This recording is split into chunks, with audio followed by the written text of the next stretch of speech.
Welcome to Rumburra. It's been a fantastic show so far. I hope you're enjoying it. Interesting comments so far, and I guess with rum's a very rich product. And there's an old saying that was borne out by Richard Seal from Barbados. And he said, drink what you like, but know what you're drinking. That's very, very important. And I think there's more and more people nowadays are knowing what they're drinking. The drinking habits and drinking culture has changed so much in the last 5 or 6 years. And I think more and more people tend to spend a bit more money on craft spirits, on craft beers, rather than going to the pub and spending money on, gassy beer, whatever that may be. So, this is not our brainchild by any means. This is the brainchild of our children. My son-in-law and my daughter's partner at the time had an idea about 7 or 8 years ago to create their own alcohol. My son-in-law is he was a bar manager at the time in Orach in Edinburgh, so you couldn't really see. My daughter worked in bar management in Dunfermline, so they couldn't really see, and they said, look, whiskey is great, but it's not selling a lot of cocktails. What more young people are asking for, and what their spirit of choice is rum. So we looked at the whole process. I helped the kids set up the business. I gave them enough money, enough funds to set the business up. We got a business loan. We created the whole setup and let them run with that. So the rum was very carefully selected. It's a carefully selected 3 and 5-year-old from Barbados. Now we are proud of our provenance. We're very proud of our provenance. We're not claiming to be distillers. We don't masquerade as distillers. That's not what we are. Our provenance is very much Barbados. So. The business was created. It ran for about a year and a half with some good contacts and some good quality. We got a great review from Steve at the Rumburra Diaries. Thanks, Steve. It was fantastic. And family came along, grandkids came along, kids came along, and the eye was taken off the ball a little bit. And the company just sort of flatlined. So we thought the best thing at that time was to close the company. Shona and I knew that the product that we had was a fantastic product, and we didn't want to see it go. So in 2018, we took the decision to create a new co. So Rumburra Scotland Limited was formed in 2018. Very quickly, a private investor came on the scene. We took the decision to create a new co. So Rumburra Scotland Limited was formed in 2018. Very quickly, a private investor came on board. We attracted a private investor, and he brought with him a whole load of contacts and a whole load of ideas from advertising to contacts in the drink industry. So we listened to what the marketplace had to say. And we had gone from, this was version number 1, this was V1, and this was our rum at 40% proof from Barbados. And the marketplace told us that you need a story, create a story, and create a brand. They said the brand was confusion, create a brand, and a strong brand and a strong story. So the story was very quickly based around a Scottish pirate.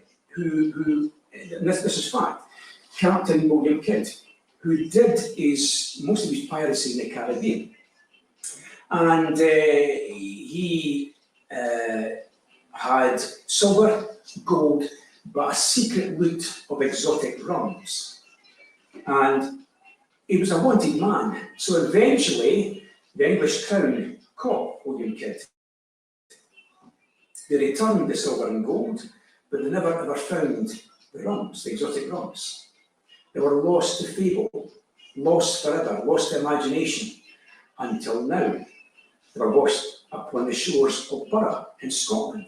And that's how the rum came back into Scottish hands. So the tagline, Scottish discovered Caribbean rum, is what we are. Okay. So I guess what have we got? Rum is a 3 and 5 year old blend, as I say. It's aged in American oak casks. It's a mix of column and pot distillation. The pot distillation is a distillation process that is quite unique to the Caribbean. It's a double retort pot, so you've been hearing a lot from Ninefold and from Matuga. So the double retort is quite simply in a retort in a still. The linarm goes from the pot to the condenser. In double retort, the linarm goes from pot to pot. So double retort still. So it's a mix of column and pot distillation.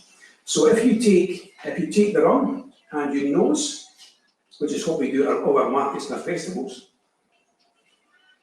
our first nose is that of fruit, honey, light caramel, and most definitely an oak. So the aging process, we have our rum is aged in American oak casks, and it's aged in a tropical climate. So the heat interacts really well with the root and the spirit, and it gives the spirit a richer vibrancy. I think the tropical maturation is a sought after trait as far as rum is concerned. So we very much get the oak taste. So in tasting this, it's very much a sipping rum. So we were both whiskey drinkers. We're both malt whiskey drinkers. When we created this, and we wanted to create our rum, it was very important we chose the right blend of rum. Also very important we chose the right aging process.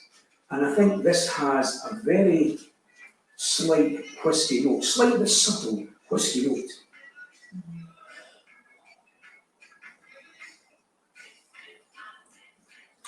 Now everybody, this is subjective, everybody's quite different.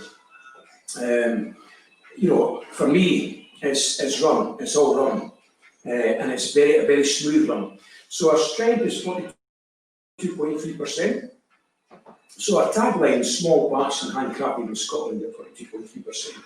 Simply is borne out by the rum comes to us 65-70%, and our bottling plant, they define the blend. They introduce pure Scottish water into it, and they reduce it, bring it down to 42.3%. So when the managing director of the bottling plant said to me, why should I drink your rum over and above vodka or a whiskey? And I went through maybe 15 minutes trying to tell him how our rum is special. He said, stop. Small batched, handcrafted in Scotland at 42.3%. That's all you need to see. And that's our tagline, that's where it's come from. It's pure and simple. It's pure and simple. And our markets, stop. Small batched, handcrafted in Scotland at 42.3%. That's all you need to see. And that's our tagline, that's where it's come from. It's pure and simple. It's pure and simple. And our markets, we get lots of whisky connoisseurs that come past our markets. And they say, no, I will never drink that. And I'm saying, come in, have a nose. We remove this, and we give them a nose. And the nose always brings them in. And when the nose brings them in, they want a taste. When they get a taste, they're converting. And it's great converting whisky drinkers, whisky connoisseurs to rum. This is what it's all about. This is what this whole thing's all about. So the brand is very much based around, we wanted our label to look as if it was old-fashioned. And we gave that as a brief to our label manufacturer. So they designed that, and they came up with that, and they said to us, look, we will sell your first rum. Your rum is to sell the rest. And I think our brand draws people in. There's no doubt about it. We've got markets and festivals, it draws people in. And I think it is a premium spirit because we're using aged rums, and you think our introduction to rum was through malt whisky. So we've got that kind of emphasis on quality. We know what we like, and we know what's good. Yeah, and we do believe that we can convert a lot of people to rum drinking, but that's done through the quality of our rum. And that's all. You know, we let the rum do the talking. And we took a long time to select these rums, didn't we? Yeah. We hopped about different areas, but this very much came down to our personal taste. And we thought, well, do you know what? We like it. Well, let's take it out there and see what other people think about it. And they love it. And they come back. We had our first market last week, sadly because of what's been happening with COVID and things. The markets have all been closed. So we went to our first market last week and we sold out of our rum. We absolutely sold out of our rum. And there was people that had come and bought it in November and December for Christmas presents and had come back to get it at the first market. So we've got something right here. So let's keep going. But it's when we're doing markets and festivals, we'll love the public, we'll love the interaction with our customers and our clients. We'll love it. And we did a market in Paisley quite recently, and we had this lovely old lady came up in a scooter and stopped just outside the rum stand, and I gave her a rum. She says, "Can I try your rum?" I says, "Absolutely." So I gave her a small capsule of rum, and she took it and she went, "Oh, I'll buy a bottle." That was great. It was absolutely fantastic. So, versatility. It's such a versatile rum. It's a sipping rum. We drink it neat. I drink it on the rocks. But if we want to put a mix in our rum, what we would do is we would put in 30ml rum, and we would very quickly just put in a lovely light ginger ale, because it doesn't kill the taste of the rum. It enhances the rum. It's not strong. And I think that's common throughout people have said, you know, ginger ale is superb with rum. Yeah, and it's light, so, you know, it's 30ml rum, ginger ale, get the seat back, get the fire on, and just create the lifestyle. You know, a quick garnish of wine, and there we have it. Ready to go. So I think what we'd like to do, guys, is we'd like to show a couple of cocktails for you. Gregor, who was instrumental in actually doing the initial rum run right back at the start, is very expensive doing a cocktail. He's going to come and do a couple of cocktails. Shona's got one she'd love to do, which is a take on a Bloody Mary, but using rum. When I go on holiday, I get on the plane, and because I drink malt whisky or rum, I think I want something different. Every time you go away, I have a Bloody Mary on the plane, and that's the start of my holiday. Yeah? So I thought, right, I can do this with rum. So I'm going to guesstimate this, because this is what we do. We do this at the weekend, we experiment with our rum. So a measure and a half, say, right? And a little bit for luck of rum. Yeah? And we're going to put half a measure of nice port, yeah? And a little bit for luck. We don't need a lot of luck in our family. We'll put, you have to try this, you do have to try this, because it's superb. Celery salt, yeah? Quarter of a teaspoon. A few drops of Tabasco. That's down to personal taste, how hot and spicy you like things. Oyster sauce. This is so easy, because you have these things now in your cupboard. Yeah. And a little twist of black pepper. And this is where I make a mess. Sorry, Gregor. I will clean up my mess. And then all we're going to do is top this up with tomato juice. I won't use it too much because it'll end up all over the wall. Yeah. Honestly, I would urge you to try this. It's superb. Just don't forget the port. creates a perfect balance. So give this a wee stir. Okay. There we go. Oh, I can smell the rum. Delicious. And of course, we need our garnish. And actually, I think I must be one of these odd people because I love celery. So this is the tickety-boo. This is our bloody bill. That's shop. Nip out to the shop to get a carton of tomato juice and enjoy. Cheers. Okay. Sorry, Gregor, let me go. Yeah. Good afternoon, everybody. I will hopefully not take up too much more of your time, and if you've got any questions and things, we'll get them answered at the end. So I think just going to let Shona hoover that up later. Yeah.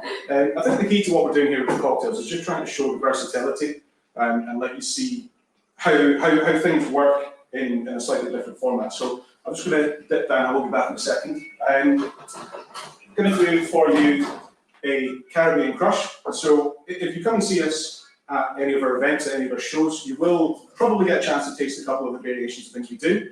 It is probably likely that this one will be on offer. It is relatively simple, straightforward, easy for you guys to do at home. It's going to be, get my ice in. So we're going to have again, free pour to your personal preference, measure of rum. I'd say probably around about 50 mils, a double measure. And then again, another free pour. This is going to be coconut rum.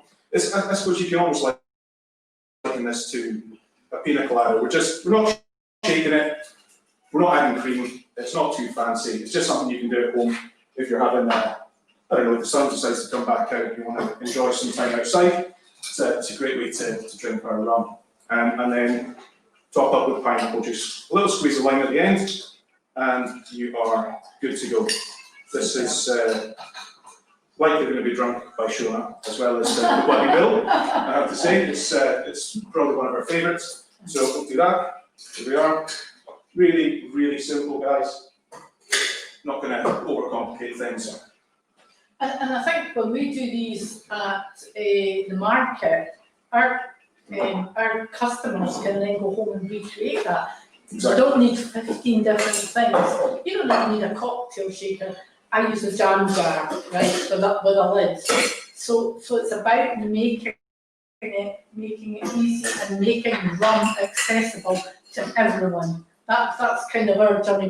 We've got a lovely little rum family that kind of follow us where we go and spread the word, and we're really grateful to them.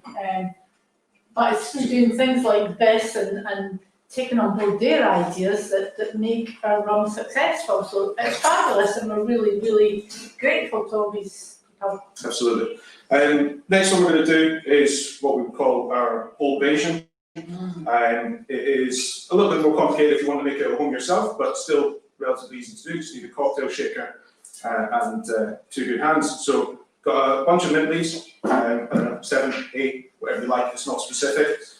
What we would then do is obviously, again, our rum. So we're going to do make it at home yourself, but still relatively easy to do. Just need a cocktail shaker and 2 good hands. So got a bunch of mint leaves, I don't know, 7, 8, whatever you like, it's not specific.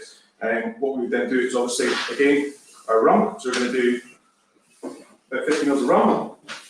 We have also, and this might, I don't know, if you're into drinking your cocktails, you'd like to experiment a little bit, this won't shock too much, but we've got some egg white. This just gives the drink a great texture. Sorry. And it gives it a nice sort of creamy, foamy finish to it as well, which is great. We've got some fresh lime. So squeeze the lime. There we go.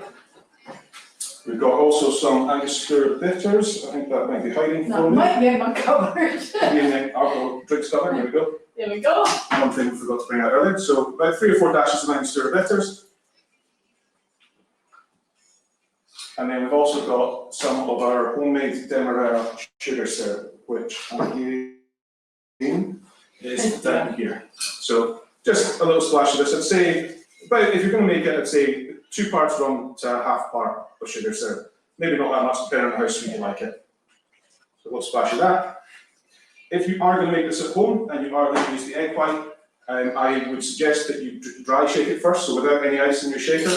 What that does is it essentially, I don't know if cure is the right word, but it allows the egg white to be consumed raw without having to cook it. So give it a little shake up. Careful it doesn't explode on you, the egg white likes to expand in there. And then we'll add some ice.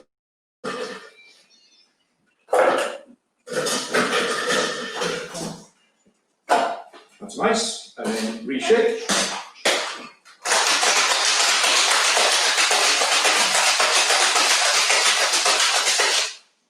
Put it nice and chilled. There we go. What we're going to do is we're going to serve it in a plastic coupe.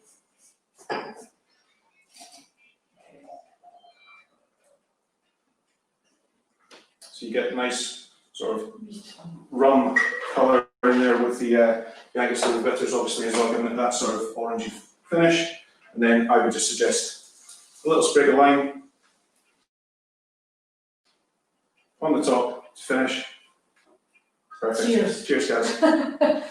Thanks, Gregor, because that means I don't have to drink that one as well as do. But there's one more, because I think a classic with rum is Coke, right? And way back in the age of dinosaurs, when I first started going out, I drank long vodkas. So I thought, right, what can I do with rum?